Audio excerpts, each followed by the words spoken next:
Head Saaremaa kogukondade eestvedajad. Hea meel on anda teada, et 8.–25. veebruarini saab taotleda toetust külaelu edendavate projektide elluviimiseks.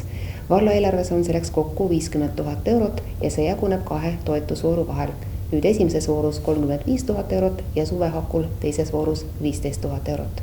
Toetus ühe taotleja kohta on kuni 1000 eurot ja esimeses voorus saab toetust vähemalt 35 projekti. Vastuseks küsimusele, millised projektid on eriti teretulnud, on vooru 3 prioriteeti.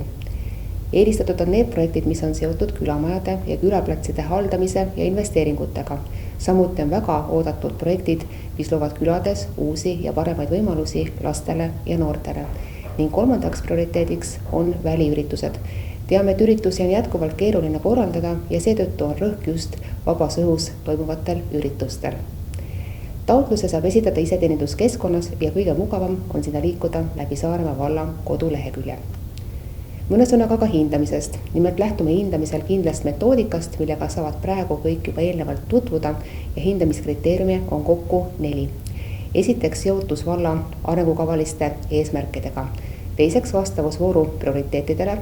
Kolmandaks kogukonna kaasatus ja teavitus ning 4. projekti eelarve selgus.